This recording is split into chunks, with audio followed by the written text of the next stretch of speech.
harusi ndio ile celebration siku ya Msegerabia, anasema bibi na mabwana, karibuni kwenye harusi ya Bidaz. Huko kwenye ndoa miaka mingapi sasa? Miaka 10 sasa hivi. Hongera sana. Nashukuru bro. Tunawaona marafiki zetu wanaingia kwenye ndoa miezi 6, ndoa imevunjika. Unafikiri ni kwa nini? Kwa haraka ukiangalia wengi ambao wanaingia kwenye ndoa majenzi, mwana mateens, vijana wadogo ambao wanahisi kama bado wana vitu vingi vya explore kwenye maisha. Kwa hiyo endapo kinatokea kitu kimeumana, mtu anaona like to hell. Umeona piga chini unaondoka. On the contrary, kwa mke wangu ni tofauti. She's well exposed, ana elimu nzuri, and she's beautiful by the way, very beautiful woman. You see, and I love her so much. Kwa hiyo pamoja na yote hayo bado anasema wewe mzee, mimi na wewe mpaka kifo, twenze. Nice. There we go bro. Very nice. Dazen Selection. Karibu kwenye episode nyingine ya Dazen Selection. Asante kwa kuendelea kusubscribe kwenye YouTube channel yetu ya Dazen Selection, kutufollow kwenye Instagram page ya Dazen Selection. Endelea kufanya hivyo, kupendekeza pia nani ambaye unataka tukae naye hapa.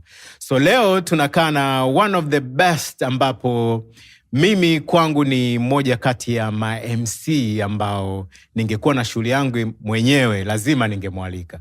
He's the best kwenye shughuli yake ya MC. He's the best kwenye acting. Anayo pia line yake ya suit inaitwa Gotta Best Look.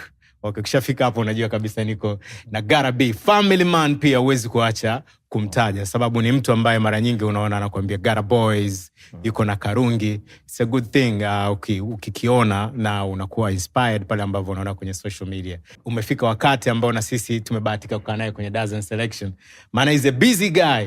Leo yuko Nairobi, kesho yuko Kigali. Hivi zote hizo ni harusi ama ni inakuwaje mzee wangu?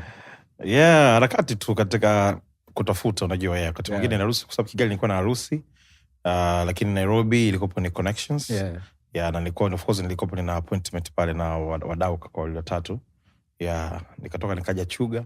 Kwa kipindi ambacho nilikuwa natafuta nilikuwa kwenye route ya Afrika Mashariki kidogo. Asante sana. Karibu kwenye Dazen Selection. Nimekaribia sana Dazen. Tunafurahi kukaa na wewe leo. Thank you very much. Wewe ni moja kati ya ma MC, I don't know, nafikiri ndo number 1 sasa hivi. Comes to wedding. Nashukuru, thank you. Hivi kuna wakati ambapo unapata free time, yani ratiba yako inakuwa haina harusi? Ukitoa msimu huu wa Kwaresma. Ukitoa msimu huu wa Kwaresma kiukweli it's a busy time. Tuko busy kwa sababu ninavyokuambia sasa hivi hii msimu huu wa Kwaresma kitu kifungua hapo, kuna kazi ziko mpaka mwezi wa 10 mpaka Disemba. Kuna watu washafanya booking. You see, so you can tell how busy we are. Na mimi wakati mwingine nasemaga yule mtu ambaye amefanya booking pia anakopa anahusika sana kwenye kuombea.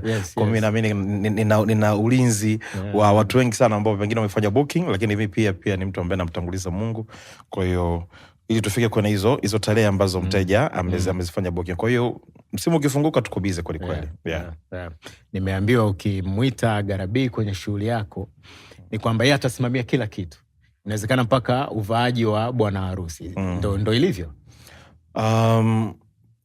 Hiyo ni option ya mteja. Kwa sababu kuna mteja ambaye anakuja anataka kuvalishwa. Kuna ambaye anakuja anataka Garabi a host. Yes, lakini hiyo inakopo ni sehemu tu ambayo nimefungua. Mteja yuko free. Na hiyo ndio nakwambia, maji ukikosa kuyaoga utayanywa. Unajua vitu kama hivyo. Kwa hiyo utalipata kwa engo nyingine. Unaweza kunikosa. Lakini pia tunafanya consultation like event planning. Kuna mtu anabana zakaja pale tayari Garabi nimeshaja, lakini bwana mimi na jambo langu ndalifanyaje ili niweze kukamilisha. Kwa hiyo kuna hiyo room pia ya kumconsult, like afanye 1, 2, 3 ili jambo lake liweze kukamilika. Kwa hiyo unakuta sijaingia ukumbini, lakini tayari nimemsaidia yule mteja, na mwisho siku na mimi mzigo unakuwa umeingia, si ndio? So tungemfahamu kidogo Garabi behind the microphone, ama akiwa hayuko kwenye state ya kuact. Garabi ni mtu wa aina gani? You already know, umesema I'm a family guy. Kiukweli mimi I am a family guy. Muda mwingi sana napenda kutumia kama sina kazi yote nikiwa niko na familia yangu, niko na wanangu, kwa sababu unajua tunakuwa na time ndefu na ngumu sana. Unaweza kukuta wakati mwingine kutokana na ule ubize watoto unaona nao weekend, siku ambao kipindi ambacho hajaenda shule na hiyo weekend yenyewe ni kwamba unaona nao kwa muda, kwa sababu wakati unaamka nao ndo utawakuta sasa. Ila ule muda mwingine unavyoamka unakuta ushaenda shule, wakati wewe unarudi wao washalala. Kwa hiyo unaweza kuta unaona watoto once per week. Unajua kwa hiyo ukipata ile time ile unatumia effectively kabisa kuona watoto walikuwaje wiki nzima shuleni, kupiga na story 2-3, kusikiliza vitu ambavyo nakwambia vya kuchekesha, vyote hivyo. Kwa sababu kama mzazi lazima upate hiyo time kwenda kuangalia kuna ukuaji wa watoto. Kwa hiyo mimi namshukuru Mungu, ni kitu ambacho kiukweli ndio nakipambania nikipate. Hongera sana. Nashukuru sana. Una inspire vijana wengi, lakini wengi hawajui kwamba story yako imeanzia mbali kabla ya kuwa MC.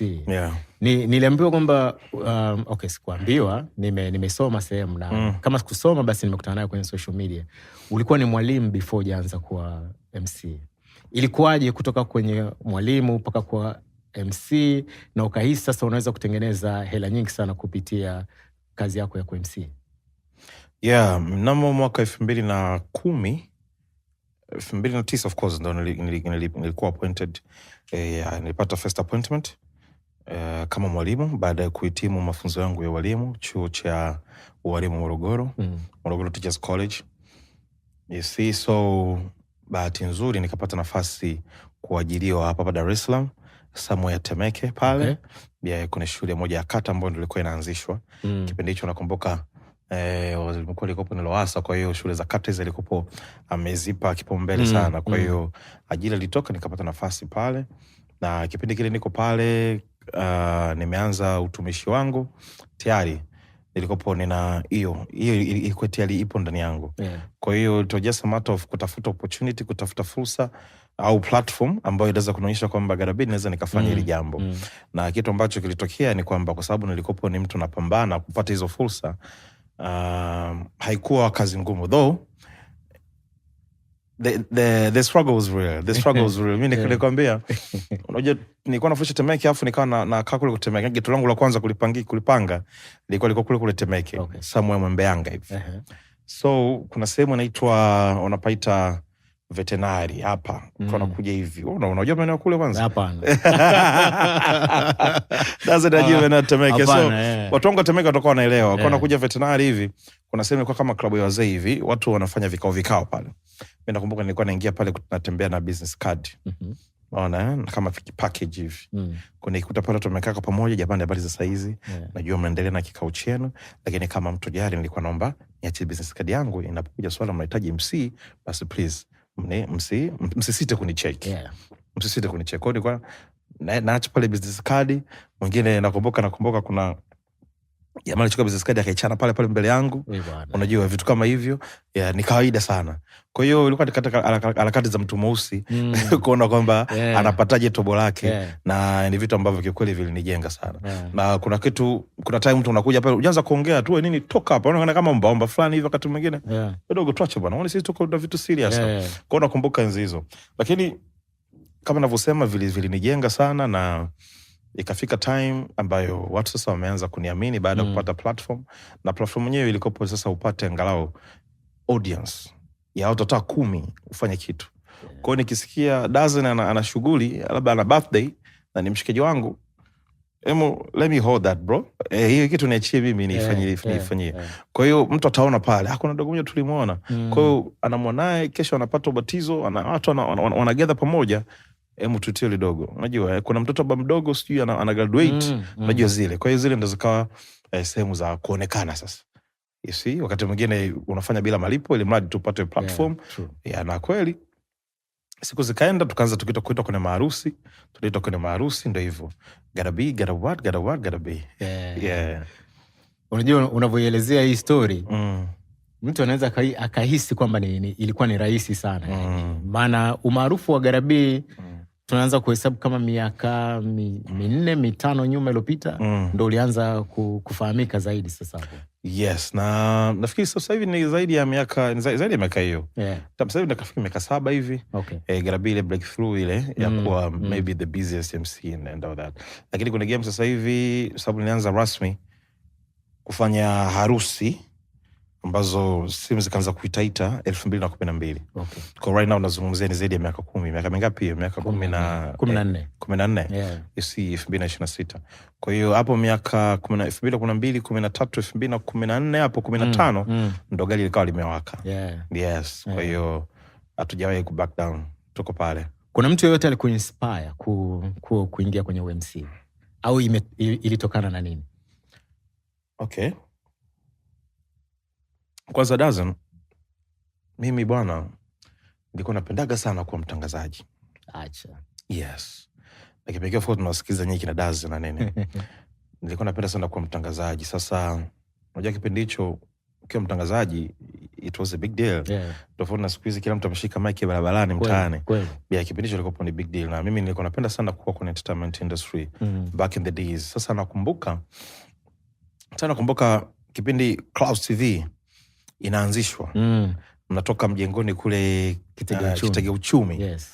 Mnaingia hapa mnaanzisha Clouds TV. Kulikuwa kuna audition ilifanyika inaitwa Clouds TV Presenter number 1. Yeah. Na alishinda Babu wa Kitaa kama unakumbuka. Yeah, nakumbuka. Yes, mimi nilikuwa katika watu ambao walikuwa kwenye audition. Trust me bro. Oh yeah. Leaders pale watu wamejaa kama wote. Na nikikwambia nilikuwa natoka chuo kuja kushiriki ile audition. Na kulikuwa na watu wengi sana. Wengi sana. Sasa nimerudi chuo nikapiga simu kwamba nimepita kwenye mchujo. Kwa hiyo nije. Nakumbuka nilitoroka chuo. Hata nyumbani hawajui kwamba kuna mtu yuko Dar es Salaam. Kutoka Morogoro. Nimekuja kaingizwa mjengoni, mjengo bado una malailoni kabisa hadi kila kitu mang'anyi, unajua. Yes, natetemeka hivi. Kwa hiyo nikamkuta Babu pale. Alikuwa tayari ameshamaliza. Mimi nikaingia nikafanya nani yangu, akaniambia atanicheck. Lakini baadaye nikaja kuambia kwamba nikaja kuona kwamba Babu ndo amechukua kile ule mchongo. Kwa hiyo nilimeshiriki nyingi sana na kuona kabisa hakuna mtu ambaye kuna udogo mbona kama ana kitu, sababu kama amekuita mara ya pili kuna kitu amekiona. Kwa hiyo sasa hakuna mtu kusema bwana udogo tumpe nafasi kama kuna training kidogo apewe. Lakini haikupatikana hiyo. Kwa hiyo ndo nikaona kwenye fursa kuna upande wa MC. Kuna upande wa ushereheshaji. Na hivyo unakwenda kwenye maharusi unamwona kuna jamaa yuko pale mbele afu unamwona kama mbona kama anatoa boko hivi. Mimi nikikaa mimi pale kuna kitu naweza kakinyoosha mimi afu ikawa utamu. Hapo nikaanza kuangalia kwa jicho la ziada hii fani ya tasnia ya ushereheshaji. Na namshukuru Mwenyezi Mungu nilivyoingia. Kwa hiyo ikabidi nilisome soko sana. Kwa hiyo hapo nikaanza kuangalia wale ambao wapo kwenye soko kipindi hicho na wana trend. Unajua. Nikikwambia nilikuwa nakaa na CD. Mfano watu wanafanya production wale Nzizo na zile CD zinabaki. Kwa nikimjua jamaa anafanya production bwana nipe CD ambazo kama hazina issue. Mimi nikaa najifungia ndani, nachomeka naangalia. Kwa najifunza kwa MC ambao hawajawahi kuniona lakini mimi namwangalia huyu MC noma. Huyu MC huyu aswili kidogo. Kwa nianza kujifunza kwao sana. Kwa kipindi kile nikaa nimeona soko likoje. Kwamba kuna trend fulani ipo. Kwa hiyo there's this new kid from the block anakuja. Sitaki kuja kinyonge. Na ndo hapa nikaja na maswag fulani hivi, gotta be MC gotta be. Ukiomba MC gotta be, mtu anakuuliza gotta what? Yeye mwenyewe anakuuliza automatically gotta what? Mbona gotta be kubwa. Yeah, kwa hiyo baadaye kaja kuwa one of the big brand of course unapokuja kwenye swala la ushereheshaji. Ndio hivyo leo tuko hapa. It is a big brand. Nashukuru kabisa na hongera sana kwa hiyo. Thank you very much. Unafikiri ni kitu gani kinamfanya MC awe bora? MC kuwa bora kwanza doesn't kwa hii kipindi cha sasa hivi hususan era hii hapa hii. MC bora ukiacha vitu vingine vyote kwanza uaminifu bro. Uaminifu ndio kwa mbele sana. Ukiacha una kipaji na nini kwanza uaminifu, kwa sababu mimi kusustain kwenye game pia ni pamoja na uaminifu. Unajua kipindi cha ambacho unakopa na jina unapigiwa simu nyingi sana. Alafu ile simu inavyopigwa anakuta pengine labda umejaa. Lakini mtu bado anakuhitaji. Mtu anataka kutop up. Ilifanyaje? Ili uende ukapige mzigo wake umwache Dazen ambaye alitangulia kufanya booking. So nimekwambia kuna watu wamefanya mpaka December. Wana booking za December. Lakini katikati hapo anatokea Don. Bwana tutamtaji Garabi kwa gharama yote. So mimi sijisifii, lakini katika kipindi changu chote na pengine ndo maana nimesustain. Siwezi kusema baba ni bora sana uaminifu, kwa sababu hapo kipindi kuna ambao nimeona walinikuta kwenye game wamepotea kwa sababu kutokuwa uaminifu. Jina limetokea, kwa hiyo simu zinaita na bwaga huku anaenda huku, na bwaga huku anaenda huku. Unakuta baadaye inakata kwa kipindi hichi. Kwanza ukishapata platform watu wanakufahamu, uaminifu ni kitu cha kwanza, sawa kwa ule mteja ambaye umechukua kazi yake. Lakini kingine MC ili uweze kuwa bora, of course lazima uweze kubadilika, kuwa na matukio, yani kubadilika kulingana na nyakati jinsi zilivyo.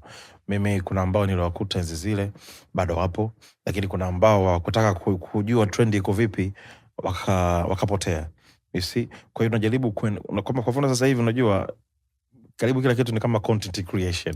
Yes. Kwa hiyo kama kuna hiyo trend, of course hakikisha basi unapata content ya ku-create ili mtu aweze kuona kwamba bana this is it. Lakini ukisema ufanye tu ile ordinary inakuwa sio kweli. Kwa hiyo lazima MC uweze kubadilika kulingana na nyakati. Kana kwamba itoshi MC ili uweze kuwa bora, of course lazima uweze kuwa creative, ubunifu.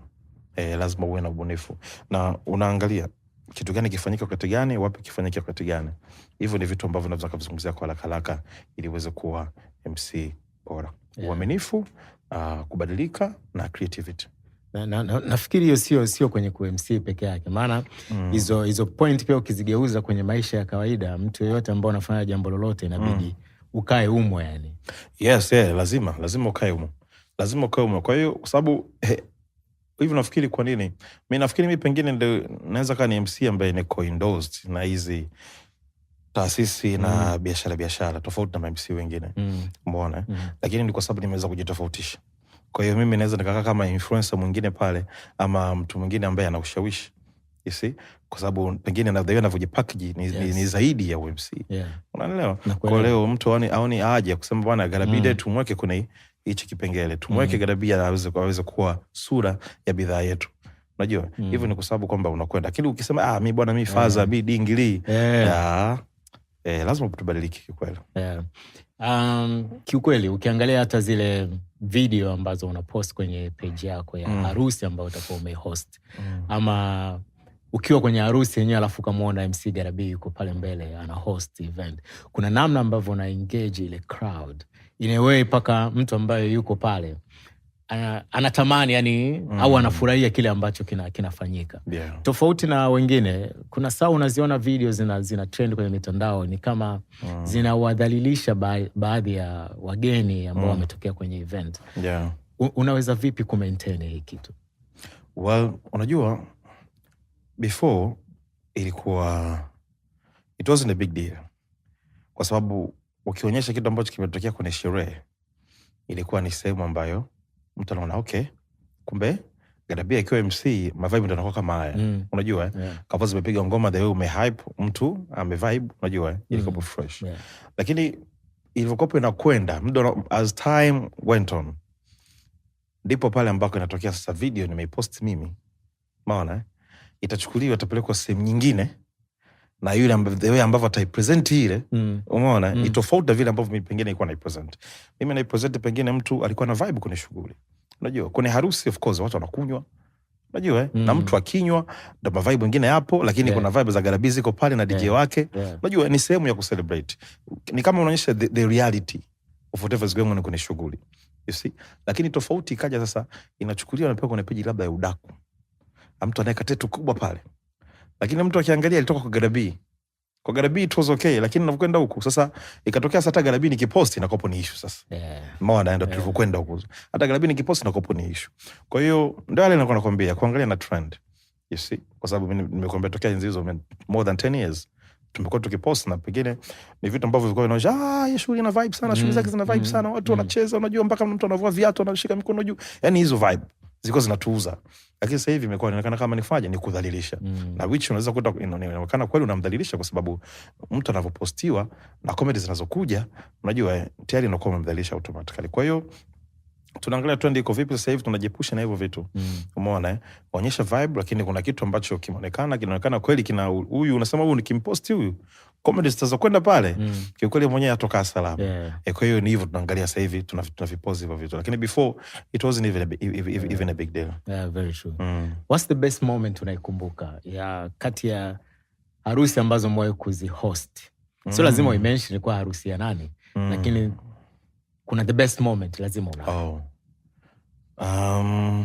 Nafikiri ikupo ni moja harusi ya kwanza ambayo Mheshimiwa Rais alikuwa mmoja kati ya wageni waalikwa. Hiyo harusi baadaye of course kaza nakuja nyingi kama kawaida, lakini kwa mara ya kwanza kuhusu shughuli ambayo Mheshimiwa Rais yuko ndani ya ukumbi, it was one of the best moments, like wow. Na nilifanya shughuli vizuri sana na wanda zikaja nyingine nyingi tu. Okay. Unajua ambazo nyingi pia siweza kupostiwa, siweza kwa namna gani. Kwa hiyo tumeshazifanya nyingi na ikawa ni kitu cha kawaida. Lakini that was one of the best moment kwa sababu I was so curious and I was so, unajua ile excited like okay, nilikuwa nasema kwamba MC ukishakuwa ukiwa MC kwenye shughuli, yani watu wanakusikiliza wewe. Yani unatoa maelekezo, jamani tusimame, naomba tukae, naomba tupige makofi, naomba vigelegele. Yani wewe ndo unatoa maelekezo. So imagine number one is there, anafuata maelekezo bro. That was one of the best moments.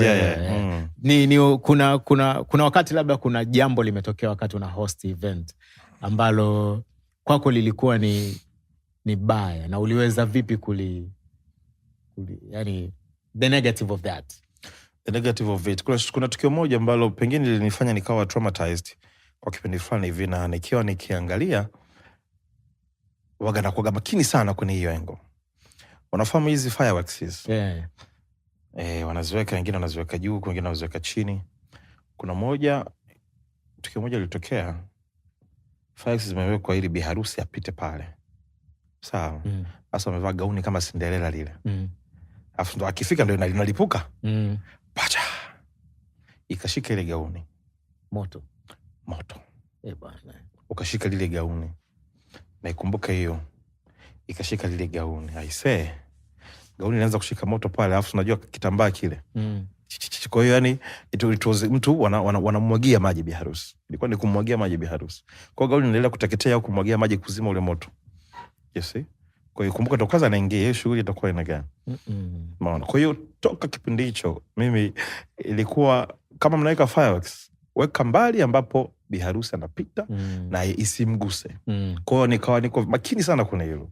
Kuna moja ilitokea, iliweko fireworks ziliwekwa juu hivi, yani kama wameziweka the way zishuke chini. Sasa kuna maua ya plastiki wameyaweka. Sawa. Sasa wanavowasha zile fireworks zikashika ile maua ya plastiki ya moto kaanza kuwaka ukumbini. Bwana. Kwa sasa pale mtu anatafuta maji, anarusha maji. Shughuli hamna tena hapo. Umeona? Kwa hiyo yani nikawa niko makini sana haya mambo ya moto. Kwa hivyo ni vitu ambavyo pengine katika vingi hiyo ya moto waga niko makini sana. Naweza kuwaza jinsi ambavyo biharusi alikuwa disappointed. Yes, she was very disappointed. Nakumbuka hivi tutulie kama masaa kadhaa hivi yatafutia alternative dress. Yes, akaja shughuli ikaendelea. Yes, lakini tayari tamu ishakata, tayari kulikuwa na hiyo hofu. Ndio hivyo, unajua wakati mwingine wanasema unaonaga kuna comments zinasema jamani muwe mnaga vizuri. Na vitu kama hivi. Na najua na host pia events nyingine, lakini nyingi zinakuwa ni za harusi. Vipi wanandoa ambao yani unakuwepo kwenye kusherehesha kwenye ndoa zao, yani wanaposherekea harusi zao, unakutana nao na katika maisha ya kawaida huwa unakutana nao na kuna ambazo labda zimevunjika hapo katikati na wanakucheki labda? Zipo. Unajua being in the industry for more than 10 years tayari una watu wengi ambao washafanya shughuli zao, na bahati nzuri mimi naweza nikakusahau jina, lakini nikutana naye face to face nakumbuka kwamba nilifanya harusi yako. Unajua kwamba wewe you once ulikuwa mteja wangu. So wapo ambao nakutana nao, na wakati mwingine nakutana kwenye mashughuli haya. Umeona mfanya shughuli ya X, baadaye anakuja kwenye shughuli ya Y na yeye atakuja kama mgeni mwaliko. Kwa hiyo nakutana nao. Sio wengi, kwa sababu kwa asilimia ni ndogo sana kwamba kimeumana wameachana. Ni wachache sana. Wengi kwa cheki bwana fresh, lakini mbao unakutana naye baadaye anakuambia bwana kuna vitu havikwenda sawa, mambo hayakuwa ndivyo sivyo. Kwa mfano kuna mmoja yeye alinicheki kabisa na alikuwa naomba nimsaidie, like nifanyeje ili aweze kumrudisha yule mwenza wake. Na nakumbuka tena bahati nzuri mimi nilifanya send off yule binti. Kwa mteja wangu alikuwa ni biharusi. Lakini ambaye alikuja kuniomba kwamba nimsaidie kwamba kimeumana mambo ya kai sawa alikuwa ni mwanaume. na mimi kwamba mimi nilifanya send off ya mke wake. You see? Kwa hiyo akaomba sana. Nakumbuka alikuwa anacheki kipindi fulani, kwa niko busy sana. Na nikamwambia pa nikipata time nitamcheki. Nikipata time nitamcheki bro kama namba. Basi akawa anisumbua sana. Kiukweli nikampigia simu ile binti, nikaongea naye, akanipa story the way ilivyo na nini na nini. Kwa nikasema why tusikae tukazungumza ya mambo. Umeona kwa sababu anaongea hivi huko anaongea kwa hivi. Kwa heshima ambayo ulinipa nafikiri still unaweza tukakaa. Yule binti alikubali, tukatengeneza date, wakaja ofisini, tukakaa kama hivi kama wanavyokaa harusi. Tukawa tunaongea kujua kitu gani ambacho kimetokea na kitu vipi ambavyo waweza kusort. Mimi nashukuru Mungu. Wanaondoka pale wakarudi kwenye nyumba yao. Kwa hiyo niliendelea kuwepo baada ya sherehe na kwenye majanga ambayo walikuta, bado nikasababisha furaha pia ikaendelea. Kwa hiyo mpaka leo wala tunaniheshimu sana. Na respect sana. Yeah, very nice. Ndoa zimekuwa zinavunjika sana hapa katikati. Tunawaona marafiki zetu wanaingia kwenye ndoa miezi 6 ndoa imevunjika. Wengine walini surprise wiki 2 ndoa ilivunjika. I'm like okay. Unafikiri ni kwa nini? Mimi nafikiri ambacho kinatokea kwa haraka tu ni kwamba wengi wanakopo hawajajiandaa na maisha baada ya harusi. Unajua kuna maisha baada ya harusi ambao ndio ndoa yenyewe. Harusi ndio ile celebration siku ya Msegarabia, nasema baby na mabwana karibuni kwenye harusi ya Bidazen. Umeona? Lakini kuna maisha baada ya hapo. Na kwa haraka ukiangalia wengi ambao wanaingia kwenye ndoa majinzi, umeona mateens, vijana wadogo ambao wanahisi kama bado wana vitu vingi vya explore kwenye maisha. Kwa hiyo endapo kinatokea kitu kimeumana, mtu anaona like to hell. Umeona piga chini unaondoka. Kwa hiyo hicho ni kitu ambacho kinasababisha zaidi. Wengi wanakopa hawajajiandaa. Mtu anataka afanye harusi, avae gauni lake zuri, apendeze, trend siku hiyo. Umeona, lakini sasa baada ya pale kushavua gauni, umetoa lile wigi, unaamka unakutana na ule mzee, umeona amepata mtoto wa kwanza, mtoto wa pili, je, bado mtaendelea kusustain? Na kitu ambacho hujui ni kwamba hamwezi kuwa zile butterflies kwa siku zote. Umeona, mimi nipo miaka 10 ya ndoa sasa hivi. Umeona, sio kila siku ni butterfly, sio kila siku ni vicheko tu, sio kila siku ni baby I love you too. Hapana. Kuna siku ambazo zinakuwa ni za chini, kuna siku ambazo zinakuwa za juu. Lakini kama umejiandaa kujua kabisa kwamba this is the life ambayo nataka kuingia, na huyu mtu ambaye niko naye, he is the one that I want to spend the rest of my life with, then lazima ujue haitokuwa na furaha siku zote. Hakutokuwa na furaha siku zote. Kwa hiyo ni wewe sasa unajiwekaje, unajiandaje. Kwa hiyo nafikiri hizi taasisi ambazo zinahusika au wazazi ambao wanaruhusu watoto wao waingie kwenye hayo maisha, wakisha kabisa kwamba hapa kabla wajue kabisa kwamba mbivu na mbichi. Unajua back in the days kitchen party ilikuwa ni kitchen party kweli. Unyago, mtu anaenda unyago kweli, anafundishwa kwamba utakutana na mume wako 1 2 3, utakutana na mke wako 1 2 3. Unajua kwamba life is not that easy kama mnafikiria kwamba itakuwa ni furaha tu. Kwa hiyo nafikiri hicho kitu kama kio kimesaulika, watu waandaliwe wanavyoingia kwenye maisha. Tunamaliza sherehe pale, mtu baada ya wiki 2 kimeumana, sio kweli. Inakata sana. Huko kwenye ndoa miaka mingapi sasa hivi? Miaka 10 sasa hivi. Hongera sana mzee. Nashukuru bro. Mama Gara Boys. Na Mama Karungi, si ndio? Mama Karungi, ni kitu gani ambacho kinafanya yani to keep going, yani to keep going? Ndio haya ambayo nazungumzia. Yani kwamba ule tu kwamba kwamba kuna siku ambazo zitakopa ni za ups, nyingine za downs, na tunatokaje kwenye hiyo hali? Kwa sababu mimi mke wangu nimemuoa nikiwa tayari ni mshereheshaji, na funny enough nikutana kwenye harusi. Acha. Umeona? Anajimaji kwanza. Kwa hiyo mimi nafikiri kati ya mtu ambaye anatakiwa aone kwamba hii ni red flag ni yeye, kwa sababu nimekutana kwenye harusi nikamtongoza, umeona, na akanisumbua siku 2 3 kadhaa mpaka ameingia kwenye line. Na kila siku natoka nyumbani naenda kwenye harusi, nitatongoza wangapi? Unajua, na nafikiri mtu ambaye anatakiwa awe na hiyo red flag kwamba huu mchongo usio. Yes, lakini you can tell mpaka sasa hivi I'm the happiest man kwenye ndoa yangu, nafurahia ndoa yangu, unajua kuwa mwazi, unajua tunazungumza bwana, hapa imezingua, hapo umenyoosha hivyo. Mimi ni mshukuru sana mke wangu, nafikiri ni moja kati ya mwanaume ambaye amepata mke sahihi. Hongera sana. Tena ukizingatia wanawake sasa hivi ambao wana exposure, mtu ana shule yake afu kwao labda ana shida, unajua, afu anakuja kutana na wewe tu mlume ndago bwana, njoo to move in, unajua ndio ni shida kidogo, lakini on the contrary kwa mke wangu ni tofauti. She's well exposed, ana elimu nzuri, and she's beautiful by the way, very beautiful woman, you see, and I love her so much. Kwa hiyo pamoja na yote hayo bado anasema wewe mzee, mimi na wewe mpaka kifo, twenzetu. Nice. There we go bro. Very nice. Unapiga picha kali sana na watoto wazuri kwenye harusi zile. Si ndio? Zinapostiwa kwenye page nini. Na yeye anaelewa, hana noma wala. Sometimes haelewi.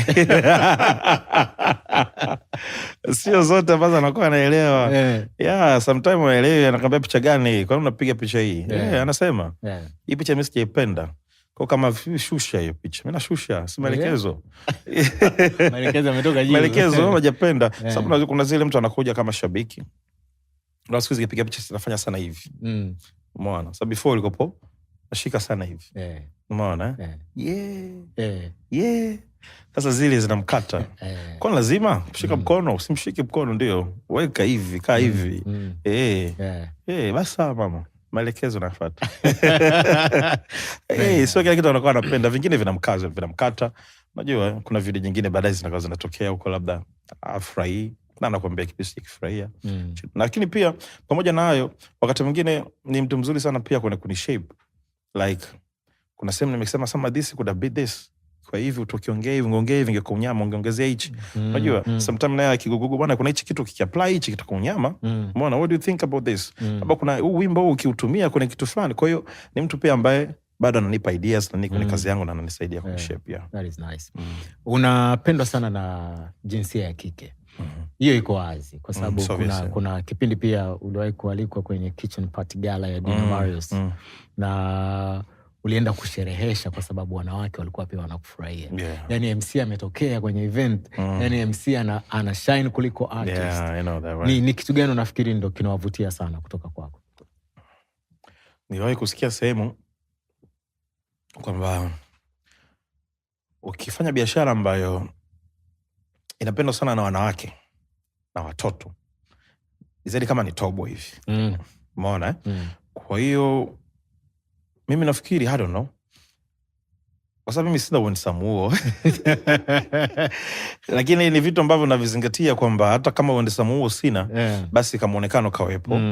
Kwenye kazi yangu pia ni kunyoosha, kufanya kazi ambayo itawafurahisha. Pengine nafikiri ndo kwenye ngo hiyo. Mimi wateja wangu wengi ni wanawake. Unaweza kuta harusi zinaandaliwa na upande wa bwana harusi, lakini anayetoa suggestion ya MC ni bi harusi. Umeona bwana, mtu anakupigia wewe ndo garabi, yani jamani kama akujui yani. Bwana wewe ndo garabi, tarehe fulani una nafasi, naombe basi bwana, mke wangu amesema bila wewe mwanangu shule yetu sio kweli mwanangu. Kama vipi, naitaka hiyo tarehe. Usi. Kwa hiyo unakuta kwamba ni suggestions zimetoka kwa dada zetu. Na ni kitu kizuri. Kitu gani ambacho nakipendea, mimi nafikiri ni utanashati labda. Muona na kazi yangu kufanya kwa uzuri. Na pengine hata maisha yangu mimi ninavyoishi na familia yangu pengine inaweza kuwa ni sehemu ya wakina inspire. Hii siku wanawake amepita hapa ni kuchekesha Daza. Nimeenda kufanya shughuli ya Arusha. Ila kuna taasisi fulani hivi ilikopa na shughuli hapa da kubwa. Sasa imekuja kutokea wanafanya booking, mimi nimekwisha jaa. Unajua I say walalamika sana. Sasa mpaka shughuli imeisha, wameshana basi garabi, yani tuwepo toto kwenye page yako. Unajua zile tatu tuwepo kwenye page yako na nene. You see that's what I say, ilifanyika na mtu mwingine. You see, kwa hiyo you can tell wanapenda vitu vingi na wananifurahia, na kitu ambacho mimi namshukuru Mwenyezi Mungu pengine ndio ambayo inanifanya niweze kusustain. Kumbuka biashara kipendo na wanawake au watoto itobo. You're right. Kwenye zaidi ya miaka 10 sasa hivi kwenye industry. Unaonaje ma MCs tunakuwa, kwa sababu na mimi sometimes huwa na MC. kuna sehemu tunasogea, treatment inazidi kuwa nzuri, ama tunarudi nyuma? Kiukweli sasa hivi ni tofauti na enzi hizo. Na mimi namshukuru Mungu kwa kwenye hiyo safari ya kufanya pengine transformation. MCs tulikuwa tunachukulia poa back in the days, lakini nowadays unasema numbers na una justify kwa nini numbers iwe hivyo, na mtu anaona kwamba ina make sense, you see. So sasa hivi imekuwa ni tofauti. Treatment ambayo wanapata ma MCs washereheshaji ni tofauti na ilivyokuwa kipindi hicho. Mimi natoka hapa naenda kwa mfano kama Arusha, unajua kwenye package yako lazima kama msanii anavyokwenda, yani maana lazima flight, return ticket iwepo, proper sehemu ya kufikia, unajua sio utupu chochoroni, hapana.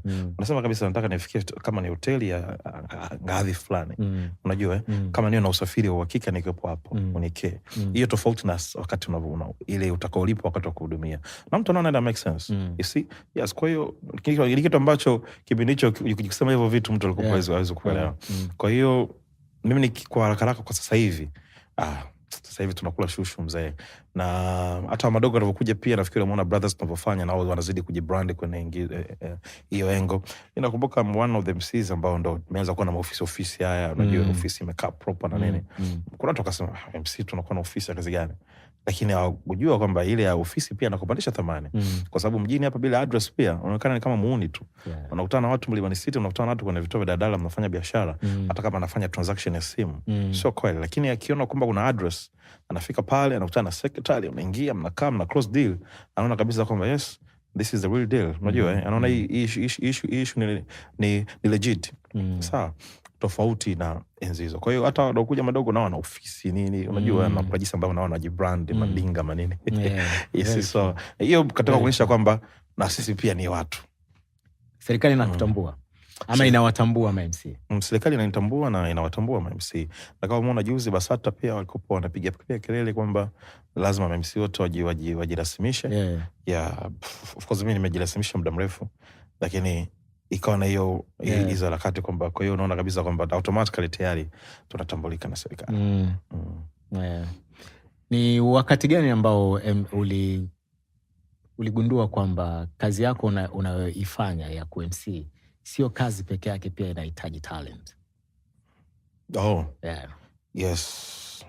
Wakati gani exactly? Nikisema ni wakati gani nitakuwa nadanganya, lakini unajua nitakuchekesha kitu. Mimi kwanza nilikopo ni mtu ambaye nina kigugumizi kikali. Haiwezekani big time. Hata sasa hivi ninacho, lakini mpaka unisikilize sana. Ninacho kigugumizi kabisa. Yani uwezi, yani unaona sasa. Mimi nina kigugumizi. Lakini hata nakumbuka hata bi mkubwa nilikuwa namwambia nataka nifanye kazi ya MC. Sasa na kigugumizi chako hicho vipi? Sawa. Na enzi hizo mimi nilikuwa nafahamu kwamba MC lazima awe na maneno mengi. Yeye unaongea kama Zembwele ile kama Male Max ile. Na nafikiri wengi walikuwa wanafikiri hivyo. Sasa bahati nzuri nakuta kuna MC kama kina MC Luvanda, yani unamcheki jamaa anaongea ni taratibu, kaongea neno kamaliza, maneno mawili kamaliza, kumbe mchongo. So hapo ndo nikaona still I can do this. Sawa, sina maneno mengi, afu na kigugumizi, na natakiwa nifanye hii kazi. Nikaingia mzigoni. Na mpaka leo kudigundua kwamba na kigugumizi sio rahisi. Gundua kwamba mpaka hivi useme. Mpaka niseme. Lakini pia nikiwa nazungumza maneno, mimi nimeshaandaa maneno yangu kwamba kuna tukio hili nitaongea hapa mpaka hapa. Sawa, nimemaliza, sizidishi hapo. Najua kabisa kwamba hapa nakuwa nimemaliza. Kama kuna sehemu ya kuvaibisha, najua wapi nivaibishe. Lakini sio mtu kurupuka. Kwa hiyo hapo kipaji kinaweza kikawepo, ndio, lakini nafikiri akili ni cha kwanza zaidi. Kuna MC wengi ambao nakutana nao wanazungumza maneno mengi sana, na pengine unafikiri labda ndo MC unatakuwa hivyo. Bro, mimi naongea sana bro. Lakini it's not about kuongea sana. Unaongea nini wakati gani? You see? Na nimepata nafasi ya kuwatrain madogo hawa. Sasa unajua ilikuwa watu wengi bana, mimi naomba kuwa MC, naomba ni mentor na nini. Kwa hiyo una platform wao nikaitengeneza inaitwa Upskill. Kwa wale madogo wanakuja naifanya once a year. Na kuwa na wapa zile basics, zile ethics za hii field ambayo nataka kuingia. Na ndio hapo nilikuwa naambia nani waga na wasiza kwamba maneno mengi sio mchongo. unajua unaongea nini wakati gani na kwa nini unaongea, ni vitu kama hivyo. Umeona, kwa unaweza kukuta ni MC yule ambaye anaongea sana, anafanya vishughuli vya huko mtaani. Umeona, lakini sisi wenye vigugumizi kwenye shughuli kubwa sio, unanielewa, zile high end. Na kwa hiyo ni sometime naweza kusema ndio kipaji kiwepo, na kipaji ambacho nakizungumzia hapa nafikiri ni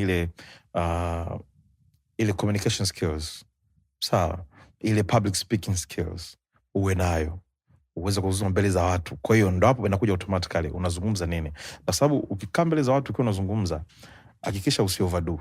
Uki overdo utawaboa watu, umeona, lakini pia usi underdo, umeona, bado utazingua. Kwa hiyo unataka uwe hapo average. Watu yani, kuna wakati unaacha kuzungumza watu wanakutamani, huyu jamaa mbona bado aendelee kuwepo, you understand, stuff like that. Unaandaga script? Not really. Kila kitu kinatoka kichwani. Script labda kama ni corporate na inakuwa iko scripted kabisa, au kama, lakini kama kwa harusi nilikuwa tuna zile important details. Kwa hiyo nakuwa na zile important details kujua, sababu wakati mwingine jina la biharusi, jina la bwana harusi, usipokuwa makini utataja jina la maybe harusi ya kesho au ya jana.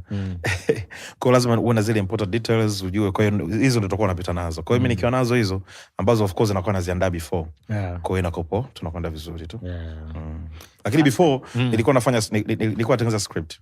Kwa harusi zangu za kwanza nilikuwa natengeneza script. Jinsi ya kufungua harusi, jinsi ya kila tukio naendaje, ilikuwa iko scripted kabisa. Naandika na naifanyia mazoezi. Lakini sasa hivi tayari shakuwa mzee tena legend. Una float. Sasa hivi na float. UMC umekupa vitu vingi. Sasa hivi tunakuona pia una act pale kwenye Jua Kali. Una host, ulikuwa una host pia ile Mr. Right. Kumtafuta Mr. Right. Yes, ulikuwa una host ile. Unapata vipi muda wa kuweza kuingia kwenye haya mambo? Na acting ilikuwa kwenye ulishawahi kufanya labda wakati uko shule, ama umekuja kukutana nayo baada ya kukaa mbele za watu akaona kama kuna kipaji hicho? Nakupa story moja. Kuna siku nilienda kwenye harusi Mr. fulani ya Lamada pale Ilala. Wakati nimewahi nasubiri shughuli ianze. Nikaona kuna watu wengi ambao wamekuja kwenye audition. Sasa mimi wakati nasubiri kasema ngoja niingie. Nikamwambia jamani, na mimi naweza kuingia kwenye audition? Akasema yes. Audition nini? Audition ya kutafuta waigizaji. Kuna movie nafikiri iko inakuja. Enzi hizo miaka kama ya 2014 hivi 13 au 15. You see? Kwa na mimi nikaingia. Kakuta nakumbuka JB alikuwepo, one of the judges, na dada moja anaitwa Feti Keys. Sasa hivi nafikiri amechamba movie. Lakini huyu dada ndo alikuwa ndo mwenye movie, yani kwa hiyo anatafuta cast. Okay.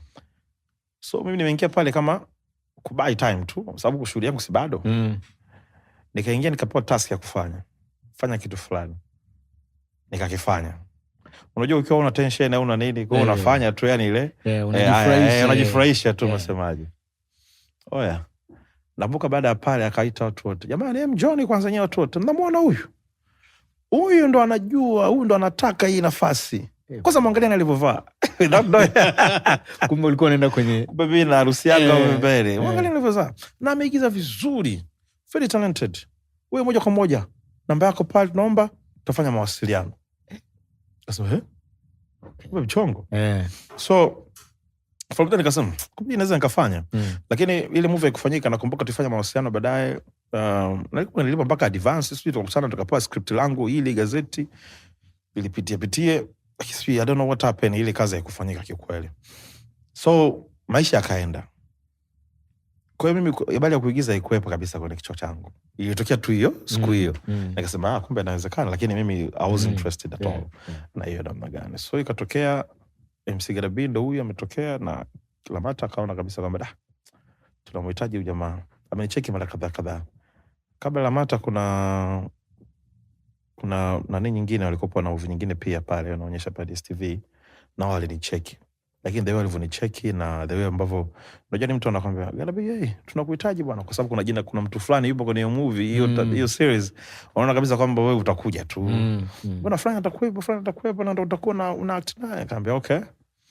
Basi sawa, tukae tuzungumze, haina shida. Hata tujakaa tukazungumza chochote. Mtu anakupiga Garabi, basi kesho beba suti uje location. Kivipi? I was like, hivi ndio unavyofanya? Nikamwambia jamaa, mjiangalie. Sio kistahili hiyo. You see? Kwa hiyo ikaisha. Kwa hiyo hata alivyokuwa ananicheki Lamata, baadaye nikaona ndo wale wale. Siku yake akinicheki, mimi naingia huko natokea huko, naingia huko natokea huko, naingia huko natokea huko. Pana kwa kuna siku alikuja ofisini na switcher, quick rock. Ndo akaja ofisini. Ndo akaniambia bwana, 1 2 3 4 5. Bwana can fit it, unaweza kuingia ukafanya na mimi kweli naweza. Kwa hiyo ndivyo katokea fursa. Nikaingia na kweli kama alivyofanya siku hiyo kwa audition. Na mimi hiyo season nakumbuka ndo scene ya kwanza ilikuwa ni ya kwangu. Nataka nifungue series kwa scene ya kwanza. Nitakuwa ni Galabi nakumbuka nilikuwa Mr. Michael naitwa sasa hapo. Nitakuwa ndio nimelala. Nipo ndotoni.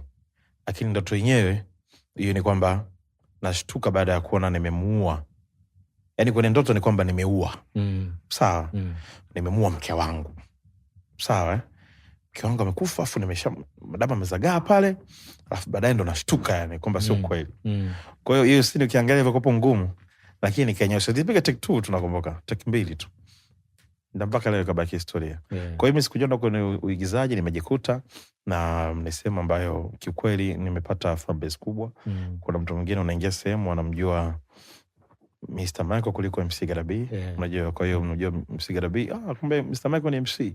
Isi kuona kabisa kwamba kuna wigo mwingine ulifunguka na fursa nyingine zikafunguka kupitia kuingia kwenye mlango huu. Hali kadhalika kwenye Mr. Right, haikuwa kazi ngumu. Kumbuka nilikuwa natamani kuwa mtangazaji. Kwa hiyo ni kama vitu ndio vimerudi sehemu yake. You see? Misimu yote 6 nimefanya na mimi niko kama Mr. Right msimu wa kwanza mpaka msimu wa 6. Wanabadilika wote lakini Garabi na niko pale pale. Kimoja ambacho nimejifunza kutoka kwako ni kwanza unaendelea kutafuta siku hadi siku. Ukiona opportunity unaigrab, unaenda nayo na hauiachi. Marehemu Captain Gardner J. Abash, rest in peace, alai kuniambia usiache hata shilingi 10 inayopita mbele yako. Yani kama kuna namna ambayo unaweza ukaichukua, ichukue, na nimeona hiyo ndo lifestyle yako. Sure. Ndio hizo opportunity pia uliziona wakati una host, ukahisi video za mapicha ambazo zinapigwa sio za kiwango kile ambacho labda unakihitaji. So umetengeneza, ukimwita Garabi anakuja na crew yake ambayo inahusika kwenye kupiga picha, kwenye sound pia unakuwa na sound yako. Ndio hicho kilipelekea huko au ni aje? Of course ni katika kuboresha tu kazi na ile kwamba ni kwa nini unichukue mimi usimchukue Dazen. Unajua, na pengine ndio hivyo mtu anakuja anakuambia Garabi naomba unisaidie, nataka kuwa kama wewe. No, huwezi kuwa kama mimi bro. Unataka uendelee kuwa wewe. Unajua, ili hata mtu kisha anakupa kazi akuchukue wewe. Sio kwa sababu Garabi amejaa, sio second option. Garabi atakuwepo na wewe utakuwepo. Kwa hiyo katika kutengeneza mazingira kwamba mimi ukija kwangu utapata kila kitu. Na kutengeneza reason usimchukue Dazen, nichukue mimi. Kwa sababu mimi nina 1 2 3. Najiuza hapo. Umeona? Kwa hiyo the same applied. Tena msema Gana ni moja kati ya ambaye alikuwa ananikubali sana. Na alikuwa ananiambia kabisa, wewe jamaa wewe. Tukasema tumekula vitu vyetu. Gana ndakupata funguka sana. Alikuwa ananikubali sana. Nakumbuka hata mwisho hapo pia nilikuwa namvalisha sana pia. You see, so hakuna fursa ambayo unaiacha. Na always mimi natafuta fursa. Mimi leo hii unanifahamu kuna Garabes kuna nini, lakini bado kuna vitu vingine ambavyo navifanya. Umeona, lakini lengo ni kwamba ifika time sasa tumetundika daluga, umeona, ulimi umeshakuwa mzito, nguo move, tayari kuna vitu tunakomba vifanya. Kwa hiyo the time is now, tuendelee kupambana. Kama kijana yote ambaye anaangalia hivi sasa, hata kama ningekuwa bado mwalimu leo. Mimi nakumbuka wakati niko shuleni nafundisha. Naingia saa 2, natoka saa 8. Nikitoka saa 8 naenda nafanya kazi kwenye kampuni ya kupokea simu. Kampuni ya simu kama customer care. Nikitoka hapo naingia kiwandani kama supervisor kwenye production kinachofanya mabati. Niko nafanya kazi hizi 3 kwa wakati mmoja. Do you understand? Baadaye michongo imekuja ya UMC, unapunguza kimoja. Nakumbuka hata kazi yangu ya kwanza nafanya ya UMC ilikuwa ni kazi ya mtu ambaye tunafanya naye kazi kwenye kampuni hiyo ya simu, and he was my boss. Naomba 6 sheet ili nikafanye, knowing kwamba watakuja wale mabosi, watakuja watanikuta huyu jamaa si anaumu huyu, lakini anikuta mimi niko mzigoni, lakini tayari mimi na jambo langu. Yani mimi so long as hapo na 6 sheet mtakuja mtanikuta huko, mimi ndio hii nataka wewe ukinikuta huko kesho unipe kazi. Do you understand? Yes. Kwa hiyo ni kuangalia fursa, kitu gani ambacho unakipenda, kitu gani ambacho una uwezo nacho, and go for it. Mabosi walisemaje baada ya kusema huyu jamaa alisema anaumwa? Of course nikapata hearing kadhaa, lakini maisha yakaendelea. Unapiga warning. Nilipiga warning nakumbuka, lakini kama hivyo ninavyokuambia, kazi zinaanza kutokea hapo hapo. Hapo kwenye wanaofanya nao kazi. Kuna jambo lake Garabi mnyama. Anakucheka Garabi. Kesho huyo mabosi wanakuchekea, bwana kuna shule ndugu yangu. Kwa hiyo kesho unakuta bwana mimi naomba niwaache. Mtanicheki nikiwa natokea kitaa. Si ndio? Lakini kusema kwamba kwa hiyo wakati mwingine kile ambacho nakipenda kifanye, no matter what kitatokea. Na ndio hivyo. Unajua hivi vitu pia vinaendana na passion. Passion ukiwa nayo automatically inakudrive. Yani wewe uangalie kitu gani, nani yuko mbele anakuzuia, kuna ukuta gani wewe unataka kwenda tu utaenda. Na ndicho ambacho kilitokea. Wewe uogope. Yani mimi nimeomba ruhusa kwamba naumwa kwa sababu hakuna option nyingine kusema kwamba na ruhusa ya kufanya. Hakuna ajili ambayo na unajua kabisa wanakuja. Unajua wanakuta pale na unasimamisha show, kesho unaenda kwenye hearing ya msori jamani, ilikuwa ni unapigwa onyo unaendelea. Nani anafanya hivi? Garabi. Garabi ndio anaweza kufanya hivyo. Nina funny questions hapa nataka nikuulize. Kati ya vitu viwili. Host event ambayo yuko Mheshimiwa Rais au shule ya kiserikali au harusi, utachagua nini? Kati ya shule ya serikali na harusi. Ambazo zote ipo Mheshimiwa Rais. Inawezekana au hata hiyo ya kiserikali hayupo au yupo au kwenye harusi yupo au hayupo. Mimi nipo comfortable zaidi kwenye harusi. Okay. Ni crowd gani kubwa sana ambao umeshawahi kuihost? Juzi nilikuwa Nyamongo huko, nimekutana watu 6,000. Watu 6,000 wako pale mbele wanakusikiliza. Nyamongo kwa matajiri wa madini. That was the biggest crowd, bro. Hiyo ilikuwa ni harusi au? Ilikuwa ni harusi. Harusi watu 6,000. Harusi watu 6,000. Kaa hapo. Hiyo ni concert kabisa. Ilikuwa bonge ya harusi mshikaji wangu. Watu 6,000. Katika event zako, najua sometimes kuna kuwepo na artist wanakuwepo pale. Ni artist gani ambao umewahi kumfurahia sana akifanya performance? Katika artist Zazi Kipya. Leo kumfurahia zaidi ni Chino Wanaman. Tena kipindi akiwa kwenye prime yake alikuja alipiga bonge moja ya show na harusi moja Mlimani City pale. Unajua harusi inawashua lakini wanaenjoy yani zile piano na vizuri. Unajua the way alikuwa anacheza pale, it was wow. Kwa sababu kuna ile msanii ana perform watu wamekaa lakini wanakuwa down like unajua, lakini Chino alikiamsha ni shangwe mwanzo mwisho. Na ikumbuka it was one of the best. Na msanii mwingine ambaye pengine na shakutana mara 2-3, Joel Lwaga pia. Joel Lwaga anakiamsha sana kwenye mashughuli. Unajua wanawake wanampenda sana na nyimbo zake mara nyingi iko kiimani, watu wanaimba na watu wote, watu wazima, vijana, watoto. Joel Lwaga pia anakinukisha sana kwenye maharusi. Hao ndo wasanii wachache ambao siku hizi Mbosso naye mama. Sasa kuna mmoja ambao tunaenda kufanya Mwanza. Mteja alikuwa anamtaka Mbosso apige na bendi. Umeona, bahati nzuri mimi nilikuwa nafanya hiyo connection. Mbosso kutoka na bendi ana mzigo fulani hivi umenyoka. Lakini jamaa sasa mimi nataka hivyo hivyo. Yaani hiyo aje na hiyo apige na bendi. Kwa hiyo nakumbuka tulipiga ile shughuli asubuhi ujue. Kama kwa saa 10 hivi. Bwana. Mbosso alipanda saa 7 na bendi alikinukisha kinoma. Yani unajua shughuli ikabadilika, yani unajua ile. Tena akaniambia Garabi mwanangu umenichelesha mwanangu. Kuna watu wengine washaondoka, yani bunge nita mapema hapa mwanangu. Sema ndo shughuli ingechukua ingeka mfukoni. Isiyo unanielewa? Kwa hiyo Mbosso pia mnyama sana. Umesema kuweka mfukoni, nimekumbuka jinsi ambavyo huwa unatunzwa. Yani MC alafu anatunzwa. Unaweza kumbuka kiasi kikubwa sana cha pesa ambao umewahi kutunzwa. Na wale wanakuwa ni wateja wako. Wanakuwa ni wateja wako. Nakumbuka tena unajua watu kandaziwa wanatunzwa, wana hiyo tabia sana. Yenda akafanya hiyo anafanya hiyo watu 6,000 hiyo. Nakumbuka kwenye kutunzwa tu hivi kukutunza unakutana una milioni 7. Bwana. yani umeshalipa tofauti na ulivyolipa, yani una hesabu umeikunja hapo ya kutunzwa kwa sababu ndio mko serious kweli bwana, na maisha niwe nakuja na mongo unakuja kushika begi DJ wangu ana mtindo, akianza tu hiyo mtindo begi yake laptop anatoa pop anaileta pale ili vitu si kwamba sio mengi jamani, weekend huu baadaye ndo anakuja haya vipi pasu yangu hii bosi hapa. It's funny. Hongera sana kwa event yako ya Gara Valentine. Wazo zuri. Tumefanya msimu wa pili Msimu wa pili. Hongera sana. Nashukuru sana. Nimeambiwa Kasim Ganga alifunika sana kwenye ile show, ilikuwa sio mchezo. Wazo ile event ilikujaje na inaendeleaje so far? Well, Gara Valentine. Gara what? Valentine. So ni hivi, upo kwenye industry ya kuwasherehesha watu kwenye maharusi na nini. Watu unakuwa nao kwenye zile best moment zao. Kuna wengine unafanya shughuli zao, kuna wengine pengine wamekukosa. Sawa? Lakini kuna wengine wanatarajia. Nikasema kuna siku wa watu natakiwa nikae nao. Hata kama alinikosa pengine anatarajia, pengine nilishafanya.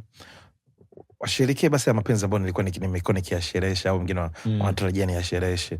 Tukiwa chini ya paa moja au chini ya uzio mmoja, tuwepo hapo tushirikie mapenzi siku ya wapenda nao. You see? So tayari Valentine iko pale.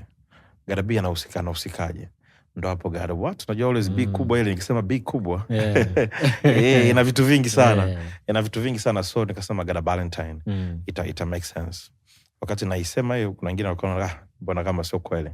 Lakini sasa hivi kusema Gara Valentine automatically mtu anajua zungumzia event ya Gara B siku ya Valentine. Kwa hiyo that's the idea ilipotokea.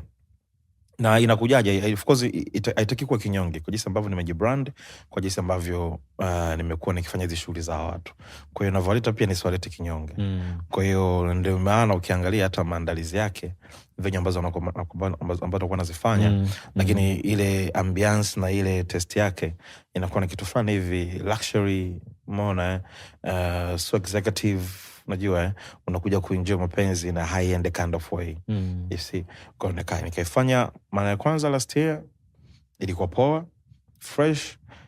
Alikopo Chalamila pale mheshimiwa, na yeye akatuchekesha sana pale, ilikuwa poa sana. Kwa hiyo nilivyokuja tena this time nikaileta kwa tayari taarifa watu wanayo, kwa hiyo ikawa kubwa sana.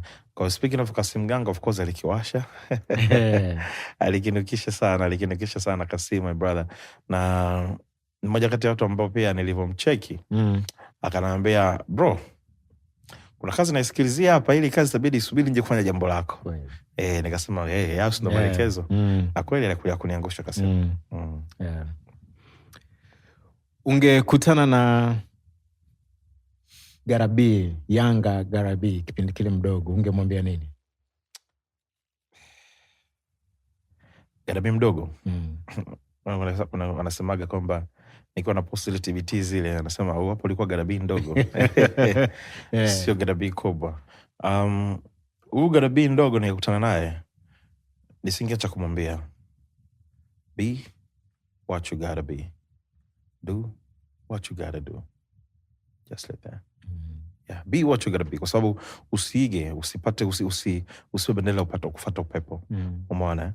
Kwa sababu unaona Instagram kuna yule mtu kama wewe tayari ana range sasa hivi, alafu unayo unataka utengeze mazingira fulani hivi. Yani usiwe wewe sasa alafu ufikie kitu kama kile, hapana. Just be you. Be what you gotta be. Umeona? Lakini focus, pambana, uweze kufikia malengo. Usiwe bendera kufuata upepo. Unataka uendelee kukumbukwaje? Yani legacy gani unataka uiache kama Gara B? Legacy ambayo nataka niache, of course, kwenye wedding industry Tanzania, nafikiri, I don't know, siku kutokea Gara B nimelala, I'm sure watu ambao watanikumbuka ni kwenye wedding industry. Kiukweli nimejitahidi kufanya vitu vingi kwa wakati wangu. Hapa navozungumza kuna MC wengi pia nimewazalisha, wako mtaani wanafanya kazi vizuri, wanafanya vizuri, na ukiacha wale ambao hawajapita kwenye darasa langu, lakini wapo ambao kila siku tunawasiliana, tunawapa ABCs. Kwa hiyo the legacy ambayo mimi naitamani ni kwamba ukiwa unazungumzia wedding industry in Tanzania, Gada B usimwache, yani anatakiwa yupo pale somewhere.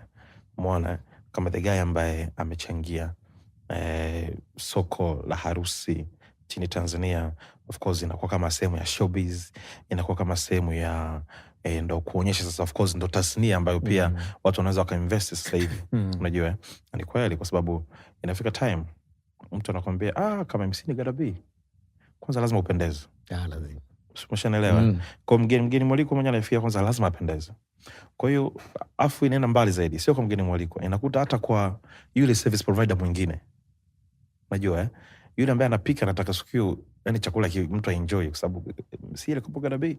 Umeona yule ambaye anapiga picha, unajua lazima apate content nzuri ambazo pengine atampa Gada B, atashare au zopo, kwa sababu alikuwa Gada B.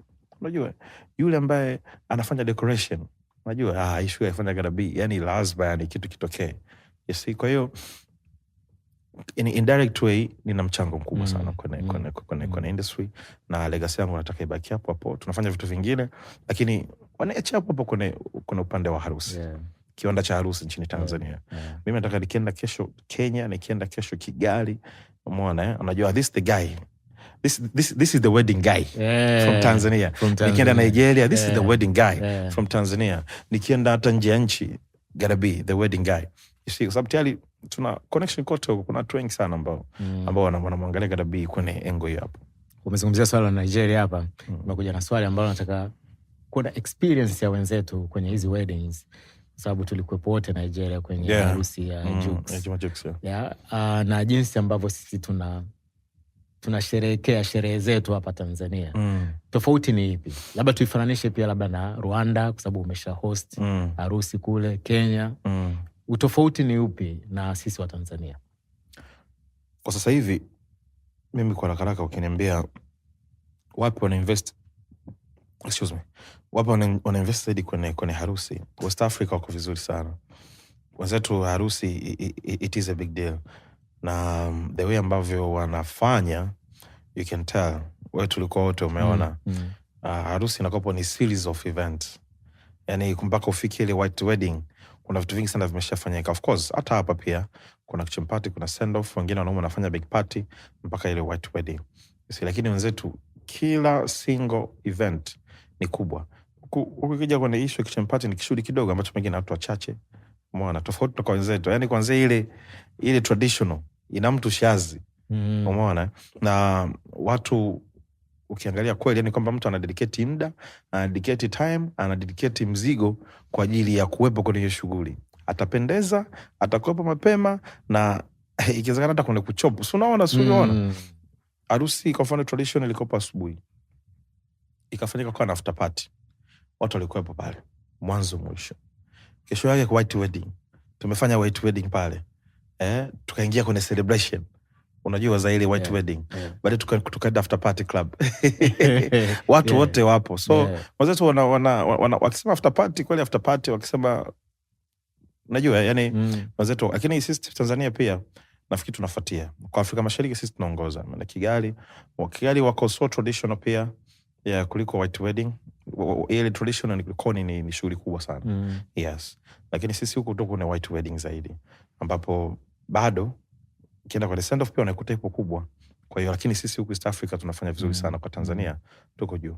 Kwa mfano kama Kenya wakitoka kanisani au hapo wanaweza kufunga ndoa hapo kwenye garden, watafanya shughuli ya masaa mawili wamemaliza. Lakini kwetu lazima siku ibadilike. Siku nzima. Siku lazima ibadilike. Gada B, shukrani sana for your time. Nashukuru sana bro.